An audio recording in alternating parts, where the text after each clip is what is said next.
സ്ത്രീകളെ വശീകരിച്ച് വിവാഹം കഴിക്കുകയും പിന്നീട് ആ പ്രദേശങ്ങളിൽ താമസിച്ച് ആളൊഴിഞ്ഞ വീടുകൾ കണ്ടെത്തി കവർച്ച നടത്തുകയും ചെയ്തിരുന്ന കുപ്രസിദ്ധ മോഷ്ടാവ് ഒടുവിൽ പോലീസിന്റെ വലയിലായി. തിരുവനന്തപുരം വീരണകാവ് സ്വദേശിയായ കല്യാണരാമൻ അഥവാ ബാഹുലേയൻ എന്നറിയപ്പെടുന്ന ബാബുവാണ് ആറ്റിങ്ങലിൽ പിടിയിലായത്. പേരുപോലെ തന്നെ കല്യാണം ജീവിതമാർഗമാക്കിയ പ്രതി വിവിധ സ്ഥലങ്ങളിൽ താമസമാക്കി അവിടെയുള്ള സ്ത്രീകളെ വശീകരിച്ച് വിവാഹം കഴിക്കുകയായിരുന്നു. പിന്നീട് ആ പ്രദേശത്ത് സ്ഥിരതാമസക്കാരനായെന്ന പോലെ പെരുമാറി ആളൊഴിഞ്ഞ വീടുകൾ കണ്ടെത്തി മോഷണം നടത്തുന്നതായിരുന്നു ഇയാളുടെ രീതി. പ്രധാനമായും വിധവകളെയും ഭർത്താവിൽ നിന്ന് അകന്നു കഴിയുന്ന സ്ത്രീകളെയുമാണ് ഇയാൾ ലക്ഷ്യമാക്കിയിരുന്നത്. കേരളത്തിലെ പല പോലീസ് സ്റ്റേഷനുകളിലും ഇയാൾക്കെതിരെ നിരവധി മോഷണ കേസുകൾ രജിസ്റ്റർ ചെയ്തിട്ടുണ്ട്. തമിഴ്നാട്ടിലെ ഒരു മോഷണ കേസിൽ ജയിൽവാസം അനുഭവിച്ച ശേഷം പുറത്തിറങ്ങിയ ഇയാൾ തിരുവനന്തപുരം ഫോർട്ട് പോലീസ് സ്റ്റേഷൻ പരിധിയിൽ ഒരു വയോധികയുടെ സ്വർണ്ണമാല കവർന്ന കേസിന് പിന്നാലെ ഒളിവിൽ കഴിയുകയായിരുന്നു. ആ കേസിൽ മറ്റു പ്രതികളെ പോലീസ് പിടികൂടിയിരുന്നുവെങ്കിലും കല്യാണരാമൻ മലബാർ മേഖലയിൽ നീലേശ്വരത്ത് മറ്റൊരു സ്ത്രീയോടൊപ്പം താമസിച്ചു വരികയായിരുന്നു. അവിടെ നിന്ന് തന്ത്രപൂർവ്വം ആറ്റിങ്ങലിലെത്തി ഒരു ലോഡ്ജിൽ മുറിയെടുത്ത ഇയാൾ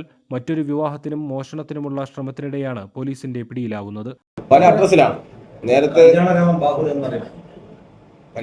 ബാബു നേരത്തെ കാട്ടാക്കടയൊക്കെ ആയിരുന്നു ആദ്യം ഇയാളെ താമസ സ്ഥലമൊക്കെ. ഇപ്പൊ മറ്റ് വടക്കൻ കേരളത്തിൽ ഇപ്പൊ എവിടെ ഇപ്പോഴത്തെ അഡ്രസ് എവിടെ ഇപ്പം താമസിക്കുന്നത് കാസർഗോഡാണ് ഇപ്പോഴത്തെ അഡ്രസ്സ്. അപ്പൊ തെക്കേ അറ്റത്ത് നെയ്യാറ്റിൻകരയെന്ന് അങ്ങറ്റം വരെ ആയി. 25 വർഷമായിട്ട് മോഷണ കേസ് നടത്തുന്ന ആളാണ് ബാഹുലേയൻ. പല പേരുകളിൽ ബാബു, ബാഹുലേയൻ, കല്യാണരാമൻ, അങ്ങനെ ചെല്ലുന്നിടത്ത് ഒരു പേര് ഇട്ട് അവിടെ താമസിച്ച് മോഷണങ്ങൾ നടത്തുന്നതാണ്. നിരവധി മോഷണ കേസിലെ പ്രതികളുമായിട്ട് കൂട്ടുചേർന്നുകൊണ്ടാണ് ഈ മോഷണങ്ങളൊക്കെ നടക്കുന്നത്. ഒരു വർഷം മുമ്പ് തമിഴ്നാട് ഭാഗത്ത് ഒരു വീട് കൊള്ളയടിച്ചതിൽ ബാഹുലേയൻ പ്രതിയാണ്. ഈ അടുത്തുള്ള കേസ് എന്ന് പറഞ്ഞാൽ തിരുവനന്തപുരത്ത് ഫോർട്ട് പോലീസ് സ്റ്റേഷനിൽ ഒരു വൃദ്ധയായ സ്ത്രീയുടെ മാല ബാഹുലേയനും വേറെ രാജൻ മറ്റ് നിരവധി 2-3 മറ്റ് വനിതകൾ ഉൾപ്പെടെയുള്ള പ്രതികൾ ചേർന്നുകൊണ്ട് മാല കവർന്നെടുത്തതാണ്. അതിൽ മറ്റ് പ്രതികളെ എല്ലാം അറസ്റ്റ് ചെയ്തു. ബാഹുലേയനെ അറസ്റ്റ് ചെയ്യാനുണ്ടായിരുന്നു. അതിൽ നിന്ന് ഒളിച്ചു മാറി ഇവിടെ ഒരു ആറ്റിങ്ങൽ ഭാഗത്ത് ഒളിച്ചു മാറി താമസിക്കുകയായിരുന്നു.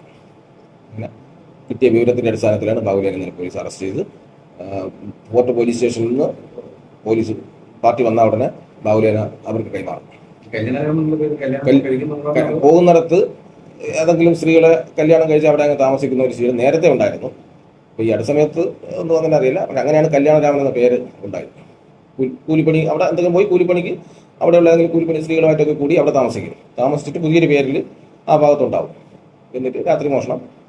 കടകളിലൊക്കെ ലോഡ് കണക്കിന് റബ്ബർ ഷീറ്റുകൾ ഓട്ടിച്ചുകൊണ്ട് പോയിട്ടുണ്ട്. അടൂരിൽ നിന്നൊക്കെ ലോറി കൊണ്ട് നിർത്തി കട കുത്തിപ്പൊളിച്ച് ലോഡ് കണക്കിന് റബ്ബർ ഷീറ്റുകൾ ഓട്ടിച്ചുകൊണ്ട് പോയ കേസുകളുണ്ട്.